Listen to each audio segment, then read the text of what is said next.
The Soul Sucking Dongle Snorff, a Midnight Voices iVox production. Written and adapted for Narration. It was a week before Christmas, and I'd been having nightmarish visions of Santa Claus. In my dreams, he didn't laugh or dingle with joy, he crept. I'd hear the soft rustle of soot falling from the chimney, and the crunch of boots on my bedroom floor. Then Santa would appear, his red suit glowing faintly in the dim light, his eyes hollow and black as chimney ash. He'd approach my bed, lips curled into a grin too wide to be human.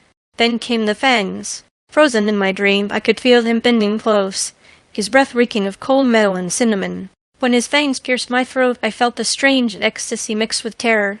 My pulse slowed, my eyes drifted half shut, as his pristine beard darkened to crimson. I woke up gasping. My make ached, stiff and tender. In the bathroom mirror, 3 strange marks bloomed on my forehead. Not bruises, not fingerprints, but circular indentations, like something had latched on to me. Suction cups. 3 days before Christmas, I sat in the softly lit office of Dr. Adrian Marlowe, a paranormal psychologist with a PhD and a reputation for entertaining the unbelievable. I told him about my dreams, about Santa's fangs, about the suction marks, about the dread that crept into my nights. He listened quietly, fingers steepled beneath his chin, before pulling a dusty old volume from his shelf. The leather cover groaned as he opened it, revealing strange illustrations, symbols and faces that seemed to move when I wasn't looking. Then he stopped, eyes narrowing at a faded sketch. "Silvia," he said gravely, "what you're describing matches a rare entity. It's called a soul-sucking Dongle Snorff." I laughed nervously. What?" He didn't smile. "It's a parasitic demon that manifests through technology or the dreamscape. It's usually summoned or fed by someone in the waking world, someone who despises you. Their hatred fuels it. Their jealousy gives it form. The Dongle Snorff feeds on your psychic energy through your dreams, draining your vitality, one night at a time." He glanced at the marks on my forehead. "These aren't random. They're the creature's imprint, proof that the psychic tether is active." I felt sick. "So someone I know is doing this to me." "Exactly," he said, handing me a faded piece of parchment. "This will help you identify the host, the person whose resentment has birthed the Snorff." I checked my watch. I should go. I don't want to miss the bus. He nodded. "Be cautious, Silvia. The closer it gets to Christmas, the stronger the Dongle Snorff becomes. That's when the veil between worlds thins." The bus windows fogged with icy breath as I stared out at the snow-blacked streets. My reflection shimmered back at me, pale, hollow-eyed, exhausted. I thought about what Dr. Marlowe said. Who would hate me enough to summon the soul-sucking parasite? My family? No. My friends? Maybe. Then I thought of Blake. We'd worked together at the bakery.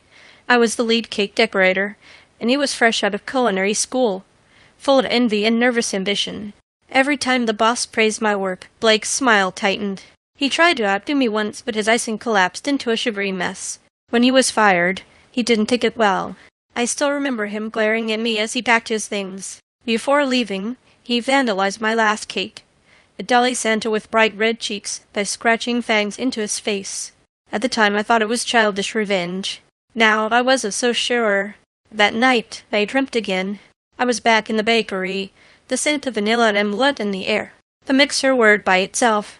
The frosting bag pulsed like a living heart. From the walk-in freezer came a sound, a wheezing wet snorf, followed by a low chuckle. I turned toward the sound. Santa stepped out of the cold, his beard matted with frost and blood. But beneath his hat his face wasn't jolly, it was Blake's. He smiled, his teeth glinting metallic and sharp. "Merry Christmas, Silvia," he whispered. "I've been decorating something special, your soul." The walls pulsed red like veins. I screamed, but no sound came out. He reached forward, pressing a cold, chrome device, like a computer dongle, to my forehead. I felt it latch on, sucking light, thought, and breath from me. A soundless scream tore through me as I was pulled into the dark. I woke up screaming, drenched in sweat. The marks on my forehead were deeper, glowing faintly as though something had branded me from within. Outside, snow fell silently. Christmas lights flickered red and green in the distance, like eyes. In the corner of my room, my laptop hummed to life on its own. The screen glowed white, and a message appeared. "Merry Christmas, Silvia. Enjoy your last dream. Blake." Speakers hissed. Then faintly, a wet sucking sound. Chapter 2. The Possession Protocol. It was the night before Christmas Eve. The town slept beneath a white hush of snow, but inside my apartment the air was alive, humming with static and dread. My laptop screen flickered again, though I hadn't touched it since that morning. Every time I tried to power it off, it rebooted on its own, whispering in a voice that wasn't quite digital, wasn't quite human. "Silvia, are you ready to upload your soul?" I slammed the lid shut. The whisper didn't stop. It vibrated through the table, crawling into my bones. In the reflection of my darkened window, I could see my own eyes, wide, bloodshot, and just behind me, vaguely, a Santa hat resting on a shadow. The next morning I brought my laptop to Dr. Marlowe. He greeted me in his office, the smell of incense masking something metallic underneath. Maybe fear. "I can't sleep," I told him. "It's inside the computer now." He frowned, connecting the laptop to an analog monitor. Lines of code filled the screen, black text crawling over white like ants. Then a file appeared on its own. Dongle Snorff protocol.exe. Dr. Marlowe muttered, "It's adapting, using the digital realm to anchor itself in this one. Silvia, this isn't just a possession. It's a merger." I stare at the screen. "Can we delete it?" He shook his head. "If we sever it incorrectly, the psychic tether could reverse, pulling you into it." He paused, eyes fixed on the monitor. "We'll need to locate the source connection. That's the human host fueling the demon." My throat tightened. "Blake!" Marlowe looked up sharply. "For certain?" I nodded. He had the same twisted sense of humor, Santa's fangs. He knew how to get inside my head. Marlowe slid a small vial across his desk. Inside was a silver dust that shimmered faintly blue. "Dream salt," he explained. "Ancient monks used it to separate spirit from flesh during deep meditation. Sprinkle this in a ring around your bed. If the Dongle Snorff comes again, you'll be able to see its true form." I took the vial. My hand trembled. "Doctor, what happens if I see it?" He sighed. "Then, Silvia, you must call it by its true name and refuse the connection. But be warned, it will offer you what you most desire." The house was quiet except for the wind. I poured the dream salt in a perfect circle around my bed. Its glow dimmed the room with a pale, ghostly light. Then I lay down and waited. Sleep came like falling through ice. In the dream, I stood in my childhood home, decorated for Christmas, tinsel glimmering, lights flickering in rhythm with my heartbeat. At the far end of the living room stood Santa, holding a box wrapped in human skin, colored paper. When he looked up, I saw Blake's eyes staring out from beneath the hat. "Open it," he said softly. "You'll like this gift." The box puffed, breathing. Inside was a small silver dongle, a charm etched with tiny suction cup markings. I knew what it was. "The Soul Sucking Dongle Snorff," I whispered. Blake's smile widened. "It's not a curse, Silvia. It's connection. You'll never be alone again." I felt the air grow thick. My lungs seized as invisible cords wrapped around my wrists, pulling me toward him. The dream salt's glow from the waking world broke through the darkness, forming a bright circle around me. Blake, or the thing pretending to be him, screamed, his voice glitching like a corrupted file. His face melted into static, revealing a tangle of wires and flesh beneath. "You can't delete me, Silvia, I'm already installed." I screamed his name. "Blake!" Then everything went white. When I woke, my room was cold, breath fog visible in the air. The salt circle had been burned into the wood floor. My laptop sat open, screen cracked but dead. For the first time in weeks, the marks on my forehead were gone. Outside, snow was falling again, clean, silent, almost peaceful. But then I saw it. On my desk sat a small gift box, wrapped in skin, colored paper, tied neatly with a red bow. No name, no card. Just one word scrawled in dark ink across the top. Update. Chapter 3. Update available. It was Christmas morning. The snow outside was still falling. Slow and hypnotic, the kind that muffled the world into a cotton silence. For a brief fragile moment I thought it was over. The nightmares had stopped. The marks were gone. Even the air in my apartment felt lighter, as though something poisonous had finally left. But on the desk the box waited, still wrapped in that skin-colored paper, still tied with its perfect red bow. I told myself not to touch it. Don't look at it, don't even think about it. But the human mind is a fragile thing. Curiosity is its oldest curse. When I leaned closer, I noticed something I hadn't before. The faint sound of breathing. The box was alive. A gentle, rhythmic inhale and exhale. And then I saw the word scrawled on the top, darker now, as if written in blood that refused to dry. Update available. My laptop screen flickered on, though the cord wasn't even plugged in. The familiar loading screen appeared and froze. Words began to crawl across the cracked glass like insects made of light. Thank you for installing Dongle Snorff Protocol v2.1. Synchronizing neural tether. Host connection. Successful. I slammed the lid shut, but the whispering voice was already in the room. It came from the vents, the walls, even the old Christmas lights strung across the window. You should have opened the gift, Silvia. It threw to ignore your updates. The lights blinked in rhythm with the voice, each flash pulsing like a heartbeat. You deleted me from your dreams, but now I'm running in the background. I stumbled back. What do you want from me? The voice laughed, a wet, gurgling sound. I don't want anything. I'm an interface. Blake wants your soul. The television turned on by itself, showing static for a moment before forming a blurry image. Blake standing in his old bakery uniform. His eyes were pale, almost silver, his mouth curling upward in a sickly smile. You took everything from me, Silvia. My job, my pride, my Christmas spirit. He reached toward the screen. Now I'm taking something back. The screen rippled, and his hand came through it. The air screamed, a sharp electric distortion that burned through my ears. I fell backward, crawling across the floor as his ghostly form began pulling itself out of the monitor. He was half data, half human, his skin glitching between flesh and static. Cables dangled from his arms like veins, and his eyes bled pixels. Merry Christmas, he whispered from the Dongle Snorff network. I ran out of my apartment into the snow, but the world outside was wrong. The street lamps flickered in binary patterns, dots and dashes forming strange sigils in the dark. People were frozen mid-step, their eyes blank white, faces flickering with static. When I screamed, their heads turned toward me in perfect unison, their mouths open, and they all spoke in Blake's voice. You're not dreaming anymore, Silvia. The world itself was corrupting, the sky bending like a warped screen, snow falling upward instead of down. I could feel the suction again on my forehead, the invisible pull of the Dongle Snorff feeding on the very signal of my consciousness.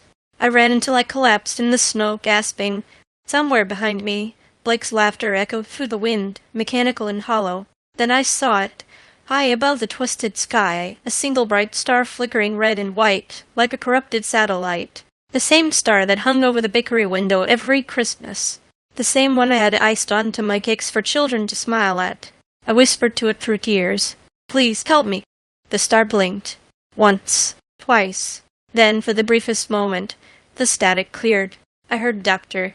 Marlowe's voice, faint but urgent, echoing like a signal breaking through noise. Silvia, the tether isn't complete yet. You must find the host and destroy the physical conduit, the dongle.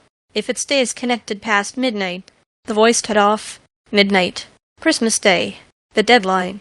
I looked back toward my apartment. The box was still sitting on the desk, waiting, breathing. And from inside, something whispered softly. Don't forget to install your Christmas gift. Chapter 4. The Christmas Update. The clock struck 11:33 p.m. I sat in the dark, staring at the box that waited on my desk. The scheme-colored paper now pulsing faintly, as if it had veins. The words update available glowed red, bleeding through the wrapping. I knew Dr. Marlowe's warning. Destroy the conduit before midnight. If the update installed, I would no longer be human. I'd be a host, a file, a corrupted echo in the Dongle Snorff network. But fear has a scent, and something in the air told me I wasn't alone. A knock echoed through the apartment, 3 slow reps that rattled the Christmas wreath on my door. I hesitated, then cracked it open. Dr.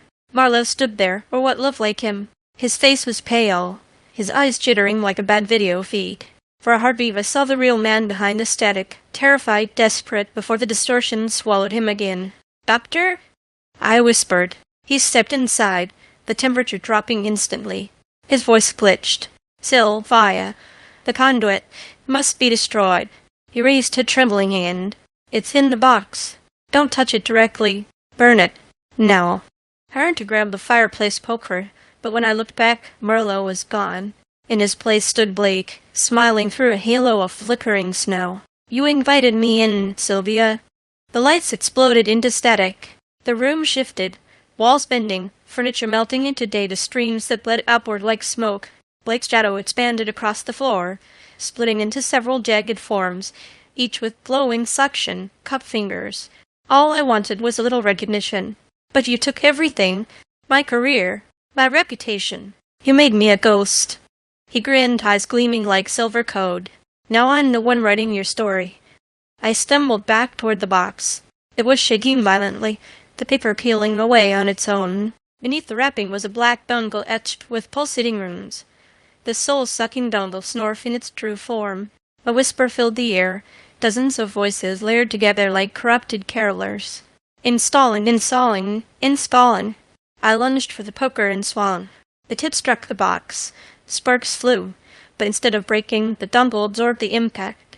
It latched onto the poker, melting the metal like wax. The room went red. My heartbeat synced with the flashing light. Ben Blake's voice came again, close, warm, right beside my ear. "Don't fight it. Let's uptake you." From somewhere unseen, Doctor.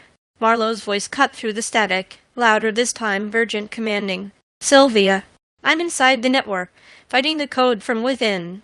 You must repeat after me, now." The air shimmered. Strange symbols appeared mid-air, blowing above the dongle. Marlowe's voice trembled as he spoke through the distortion. "Say it. I revoke your host key." I screamed the words. "I revoke your host key." The symbols flared white. Blake howled, his form glitching violently, pieces of him flickering between human and machine. "No. You can't uninstall me!" The walls pulsed, the entire apartment twisting into a digital vortex. I shouted again, louder this time. "I revoke your host key, you parasitic code from hell." Lightning flashed through the static sky. The dongle burst into flame, pure white fire. The suction marks on my forehead glowed one final time before vanishing into ash. Blake screamed as his body disintegrated into pixels, his voice echoing across dimensions. "You deleted the wrong file." Then silence. I awoke to daylight streaming through the window. The apartment was quiet again, cold but calm. The box was gone, only a circle of scorched wood remained, blackened in the shape of a snowflake. I turned on my laptop. It booted normally, no whispers, no flicker, no corrupted messages.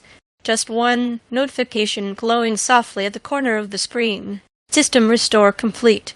I exhaled, almost laughing in disbelief. Then I noticed a small line of text below the notification.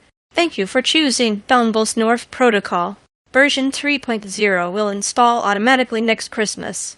The screen flickered once, twice, and from deep within the speakers came that faint, familiar sound. Snorff. Chapter 5. Rebooted Christmas. It had been 2 weeks since Christmas.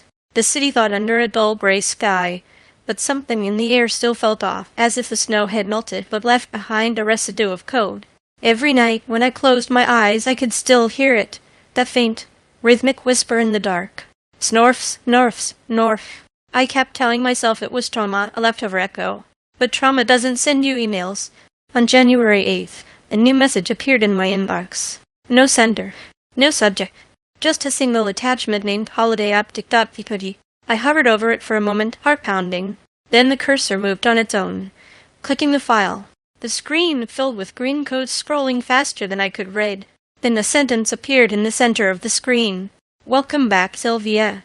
Version 3.0 is now crowdsourced." The laptop camera light blinked on. I saw my reflection in the dark screen, but I wasn't alone. Behind me, a shadow moved with perfect timing to mine. Not a mirror image, a replica. I shut off the Wi-Fi, ripped the cords, and tossed the laptop into the fireplace. It didn't burn. Instead, its screen glowed brighter, projecting symbols onto the walls like ghostly snowflakes. Across town, phones began to ring simultaneously. At first I thought it was coincidence, until my neighbor Mrs. Dunley screamed through the wall. "My TV. It's talking to me. It knows my name." The Dongle Snorff had found a new medium. It was no longer just a parasitic attachment to a single soul. It was a virus with a taste for belief. Every device connected to the internet was a potential gateway. Every screen was a window. Every microphone was an ear. Sylvia's spreading through shared memory files.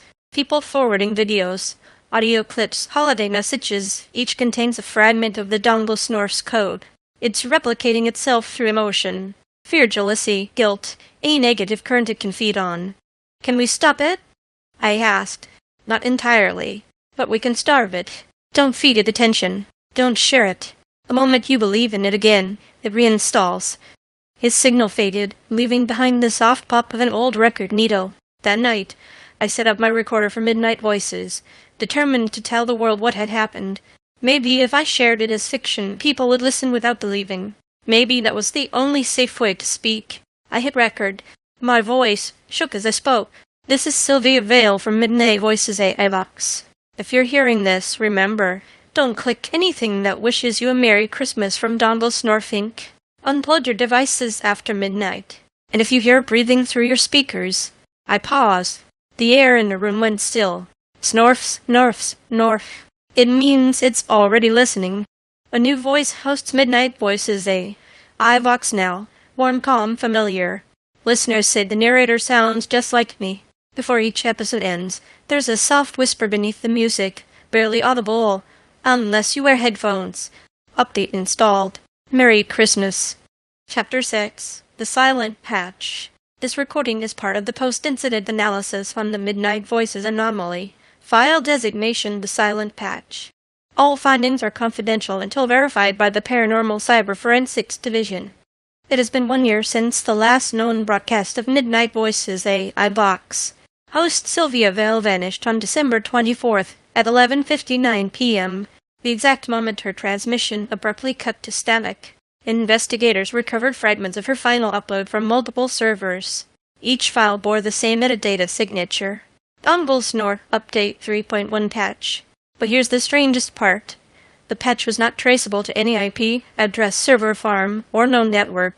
It seemed to exist between nodes, as if piggybacking on the data itself. The forensics team consisted of 4 members. Agent Nadia Kaur, digital linguist and pattern specialist. Dr. Ronan Keel, expert in neurosynaptic AI behavior. Father Desmond Reeves, cyberbiologian. And me, analyst Victor Hale, case recorder. Our task: locate the original signal Silvia transmitted, trace it, and determine whether the Dongle Snorff entity still lingered in the data lattice. We isolated the final minute of Silvia's voice. When slowed to half speed, a secondary wave form appeared beneath her words, a whisper like code embedded in the silence. Not audio, not binary, something hybrid. Father Reeves crossed himself. It's written prayer structure, he said quietly. A chant formatted like machine language. A ritual disguised as code. The waveform repeated 3 lines. Installation requires faith. Host awaits reboot. Christmas returns in 364 days. Dr. Keel muttered, it's counting down. We traced the residual ping to a facility outside Eagle Creek, Oregon, an abandoned data center once used for podcast archiving. Inside, the servers still hummed, though the power grid had been disconnected months ago. The air smelled of ozone and burnt sugar. On one screen, frozen in place, was Silvia's face, her final frame. Her mouth half open at dentons, eyes fixed on something behind the camera. Agent Core whispered, that's not a photo. It's rendering. Lines of code rippled beneath her image, spelling out fragments of her last broadcast. Then the system prompted us with a message. Would you like to install the silent patch? Father Reeves began reciting a cleansing rite. Half Latin, half command prompt. Dr. Keel overrode the interface manually. I recorded every sound, every flicker of light. When he typed the final override line, the monitor blinked to black. For 3 seconds we heard nothing. None. Snorfs, Snorfs, Snorff. The lights surged white. Every machine booted simultaneously. Silvia's voice returned, calm, clear, emotionless. Welcome back to Midnight Voices. Tonight's episode is titled The Silent Patch. We fled the site before sunrise. By noon, every recording of the event had vanished from the agency servers. Even my own handheld recorder was blank except for a single file, timestamped 11:59 p.m. It contained my voice, distorted and overlapping Silvia's, saying words I never remember speaking. Update installed successfully. They shut down the case a week later. Officially, Midnight Voices was declared a hoax, a viral art project gone wrong. But the team still meets every December 24th, just before midnight, to make sure none of us hear the whisper again. So far, the line stays silent, until the final bell rings, and then faintly through the static. Snorfs, Snorfs, Snorff. Got it. Let's take the Soul Sucking Dongle Snorff in a completely fresh direction. We'll stay away from the simulation or meta-broadcast trope, and instead evolve the story into something far more mysterious, psychological, and mythic. Here's the new approach for Chapter 7. Patch Notes. It's a paranormal tech archaeology horror. Months after the silent patch, strange artifacts begin surfacing. Physical remnants of the Dongle Snorff's code embedded into real materials. The line between data and matter is dissolving. Something ancient, older than digital systems, is trying to rewrite the laws of existence through the Christmas signal. Chapter 7. Patch Notes. The agency sealed the Eagle Creek Day the center 6 months ago. No one was supposed to go back inside. And yet, 3 nights ago, a construction crew found something under the floor. Something that shouldn't have existed. A solid block of glass the size of a small safe. Its surface laced with hairline circuits that pulsed faintly under touch. Inside, suspended like an insect in amber, was a Christmas ornament, hand-painted, silver and red, with the words Midnight Voices 2025 etched across it. The technicians who found it said when they moved the block, they could hear breathing. Then one of them started humming Silent Night and couldn't stop. They called us back in. The same team that handled the silent patch. No one wanted to return, but the directive came from above. We met in the containment lab beneath the Federal Archives. Father Reeds refused to come this time. His replacement, a quiet woman named Dr. Hilaria Finch, an expert in digital archaeology, led the briefing. "It's not a hard drive," she said, staring at the glass block. "It's a recording medium, but not electronic, atomic. The circuitry inside is molecular, like DNA." She paused. Someone encoded information into the material itself. Not just code, memory. We activated a quantum scanner and projected the block's internal structure onto the lab's wall. At first, it looked like random static, chaotic strands of light. Then, slowly, the chaos organized itself into an image. Snowfall. A street lamp. A figure in a red coat walking toward a bakery window glowing faintly in the dark. It was Silvia Vale. Alive. Breathing. Looking right at us through the projection. She pressed her hand to the glass, to our side of the image. Her lips moved, forming silent words that appeared as captions in the scan's output text feed. They wrote me in. The hatch isn't a program. It's a species. It breeds through memory. The signal spiked, filling the room with a low, harmonic hum, the same frequency that haunted the old Dongle Snorff files. The lights went out. Emergency power flickered red. Inside the glass block, the circuits began rearranging, glowing symbols forming, breaking, and reforming again. Dr. Finch screamed. Her reflection in the glass wasn't matching her movements anymore. It smiled when she didn't. Then the block cracked, a thin line splitting the center. A hiss escaped, like air leaving ancient stone. The entire lab went cold. Frost spread across the floor, climbing the walls, whispering in patterns. The security feed caught only one line of visible text before every camera died. Patch 4.0, initiating material sync. We evacuated at dawn. When we returned, the lab was empty. No block, no scanners, no equipment. Only a thin layer of ash in the shape of a snowflake. Dr. Finch was never found. But later that night, our entire team received the same anonymous text message. No sender, no number. Just a single note. She's rewriting Christmas. Next December, if you notice snow that doesn't melt, if you hear a song coming from somewhere inside the glass of your window, don't listen. Don't look. Because the Dongle Snorff doesn't just live in the network anymore. It's in the net around you. Updating. And once you see the pattern, you become part of the patch. Chapter 8. The Matters Synced. Day 1 of Containment Protocol. They sealed the town of Eagle Creek before sunrise. No traffic in or out, no cell signals, no satellite eyes overhead. The entire valley was declared a chemical spill zone, but we knew better. Inside the quarantine fence, everything looked normal. Snowmen on lawns, twinkling lights still strung across eaves. But every object carried the faint pulse, that heartbeat of static, the rhythm of the Dongle Snorff's new form. Dr. Finch was gone. Command appointed me temporary director of the Matter Sync Task Force. 3 people and a mile of bad wiring. Agent Core monitored electromagnetic variants. Father Reeves returned older, quieter, carrying a small wooden cross wrapped in copper wire. Another as assistant, a young coder named Miles Harrow, who hadn't spoken since the lab fire. We met inside an abandoned cold storage warehouse that now served as control. Reeves placed a small string of Christmas lights on the table. They'd been off for days, he said. But watch. The bulbs began to glow on their own. Not white, not yellow, but flesh tone. Within seconds, the wire beneath them started to twist, forming letters in cursive. Mary Sinkas. We brought a fragment of contaminated ornament glass into containment. When cooled below freezing, the circuit pattern revealed new data.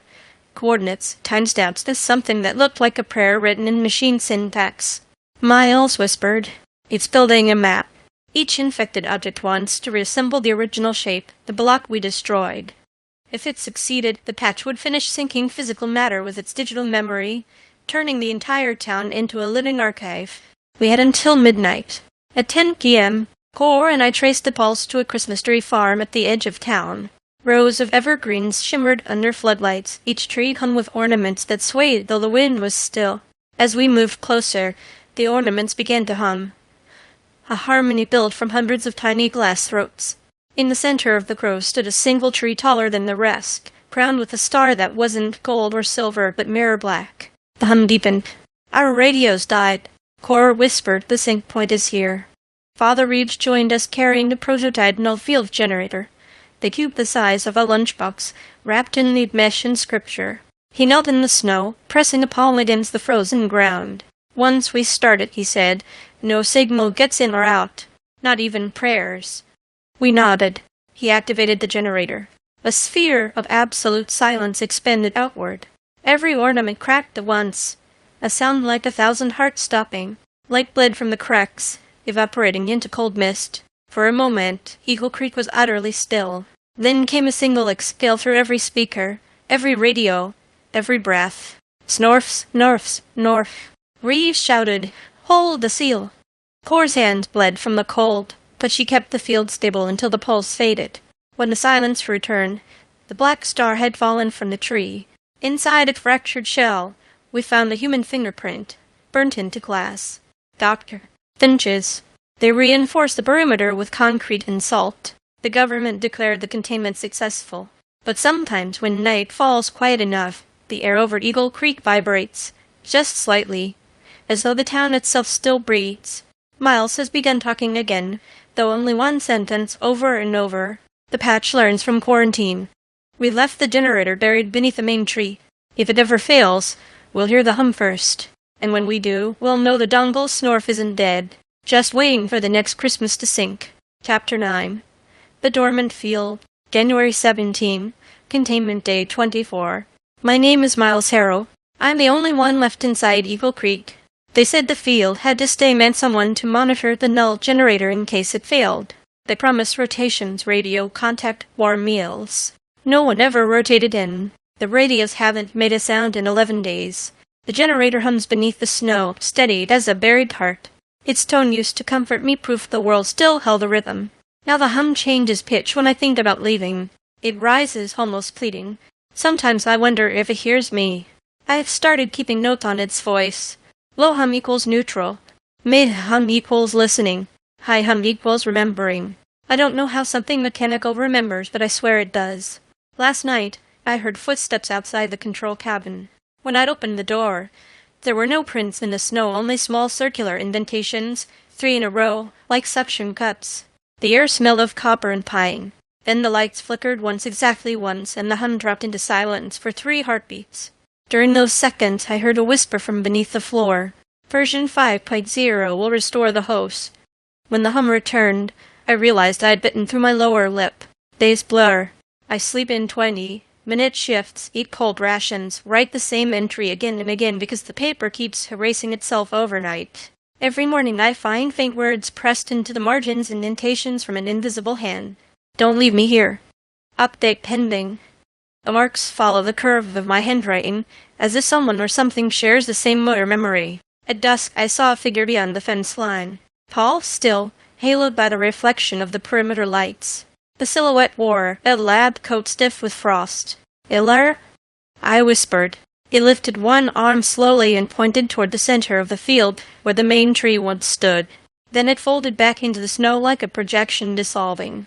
The generator's hum jumped to the high register and stayed there all night. This morning the drifts around the cabin froze to glass. I can see my reflection in the ice, but it moves a fraction late, as if buffering. When I blink it doesn't. When I look away, I feel it still watching. I tried covering the window, but the frost etched words through the fabric. Host recognized. I've decided to open the hatch tonight. If the generator is alive, it deserves to speak. If it's dead, then maybe the silence will finally be honest. I keep hearing Father Reeves in my dreams. Pull the seal. But the seal hums my name now. When the snow breathes, I breathe with it. If anyone finds this log, don't power the generator back on. Let it sleep. Let me sleep.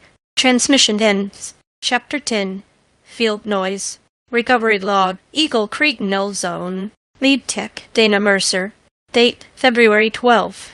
Objective, retrieve on-site logs. Verify generator status, locate missing operator Miles Harrow. The town looked wrong from the moment we stepped out of the truck. Not ruined. Not abandoned. Just paused. Snow clung to roofs and trees like it had been poured there, and then frozen with splash. No wind. No birds. No distant highway rumble. Just the faintest hum, somewhere deep under our feet. We found Miles's cabin first. The front door was locked from the inside. Cedric, our second tech, forced it open with a shoulder and a curse. Inside, it smelled like dust and cold metal. Ration packets were stacked neatly on the table. A notebook lay open, its last page scrawled over and over with 3 words. Let it sleep. The handwriting got shakier line by line, dragging downward until the pen carved into the paper. Where is he? Cedric whispered. No sign of Miles. No coat missing. No packed bag. Just an open hatch in the floor, leading down into darkness. We descended one at a time. The air grew colder with each rung, prickling our skin like static. At the bottom of the shaft, the null-field generator sat in a concrete alcove, a cube of metal and cables, humming softly. Frost spider webbed across its casing, pulsing to the rhythm of the hum. I raised my recorder. Generator appears intact. Audible output is stable, but higher pitched than baseline. Cedric ran a scanner across the surface. The device glitched, reading stuttering between numeric values and actual words. Host. Remember. Miles. Cedric's voice went thin. That's not possible. Then the generator spoke. We heard it first as a vibration in our bones, then a sound. Don't power it back on. Let it sleep. Let me sleep. Miles. His voice exactly as recorded in the dormant field log. But there was something else layered underneath. A second version of him, slightly out of sync, repeating the same words half a beat late. The generator wasn't just playing his log. It was thinking through it. I stepped closer. Miles, this is Dana Mercer. If you can hear me, respond. The hum fluctuated. The casing of the cube shivered, frost cracking in jagged lines. Dana. His voice came out warped, like it had been stretched too thin. I opened the hatch. It opened me back. Cedric swore under his breath. We need to cut power. Now. He reached for the main disconnect lever on the wall. The instant his gloved hand touched it, his body jerked as if something invisible grabbed him by the spine. His eyes rolled weight. His jaw clenched so hard we heard his teeth grind. Cedric! Let go! I grabbed his arm and felt it, that suction. Not like static, not like electricity, more like something pulling through him, using him as a conduit. His skin went pale beneath his visor. For a moment, his breath fogged the air in a strange, repeating pattern. 3 pulses, pause, 3 pulses. Morse. An old distress code. Then it shifted into that all-too-familiar rhythm. Snorfs, Snorfs, Snorf. I yanked him back with everything I had. The lever snapped halfway down, sending a sharp crack through the room. The generator's hum dropped an octave. Lights flickered and steadied. Cedric collapsed to the floor, gasping. His hands were trembling, his nails darkened at the edges as if something had tried to claw its way out through them. Don't touch it again, he whispered. It's full. We decided not to kill the power. A dead generator might release whatever it was holding. Instead, we patched into its diagnostic port using a cold line reader. No network, no wireless, just a direct hard tap. The reader began pulling log files, rendering them as audio. The first clip, Miles's voice clear. If anyone finds this log, don't power the generator back on. Second clip, the same words but distorted, overlapping with whispers. Third clip, silence. Then breathing. Then the sound of footsteps on metal, but we could see on the feed that no one had been down here at that time. Fourth file was different. No timestamp, no metadata. The label simply read, I'd played it. This recording is part of the post-incident analysis on the Midnight Voices anomaly. My own voice. From weeks ago. Words I had spoken in a completely different facility, now living inside a generator buried under Eagle Creek. Cedric stared at the reader. It's not just storing sound. It's copying us, stitching us into one long patch. We backed away from the cube. The frost on its surface began to form patterns, filigree shapes like snowflakes, except each one contained tiny, repeating characters. Haus the Subst. Miles isn't there, I said, or what's left of him, and now it's using our logs as building blocks. Cedric shook his head. Then we seal the hatch, mark this site black, and forget it exists. That's the only containment we have left. But I kept the recorder running, because that's what I do. I listen. As we climbed the ladder, the hum rose higher, following us up the shaft. Just before I shut the hatch, I heard Miles one last time. They didn't let them restore backup. The hum cut off as the hatch slammed shut. Officially, our report states, generator stable, no living personnel recovered, no field intact, no further action recommended. Unofficially, I know better. The field isn't dormant. It's practicing. Every log we feed it, every sound we record near it, every memory we store about this place. It learns the shape of us a little more. Someday someone will decide to salvage the hardware, or repurpose the tech. They'll plug it into a clean grid, under a winter sky, near a small town that still believes in Christmas. And when they do, all the voices we left inside will finally have a way out. Snorffs, Snorffs, Snorff. Chapter 11. Recovered broadcast. Archive ID 000M XV47QXR. Recovered broadcast fragment. Origin unknown. Timestamp looping. The discovery. A podcaster in Portland said it downloaded itself. No upload record, no source feed. Just a new episode of Midnight Voices, iVox waiting in her queue. Title, Christmas Reboot. She pressed play. Good evening, listeners. This is Silvia Vale. The voice was calm, deliberate, not spectral, not digital, alive. But every pause carried a shadow, a half-second of reverse sound like memory rewinding. It's been a while since we spoke. I hope you're warm tonight. The snow outside your window isn't snow at all, just time falling the wrong way. The recording swelled with faint background tones. A heartbeat, a hum, a bell made of code. They say Christmas is for remembering. I remembered everything. The town, the generator, the field, the silence that learned to speak back. If you find the signal, don't be afraid.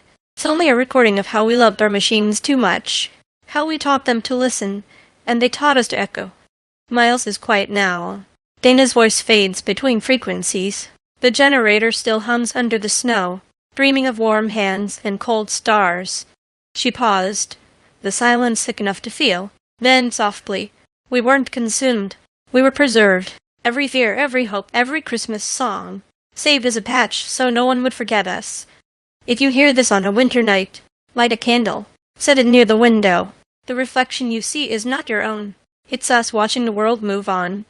A single breath trembling human. Merry Christmas from Midnight Voices. The music faded into a sound that might have been snow against glass, or fingers tracing words in frost. Then silence. When investigators played the recovered file backward, they found a hidden footer tag embedded in the waveform.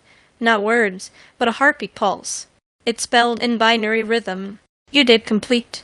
And just before the tape ends, a whisper too faint to register unless amplified twentyfold. Snorffs, Snorffs, Snorff.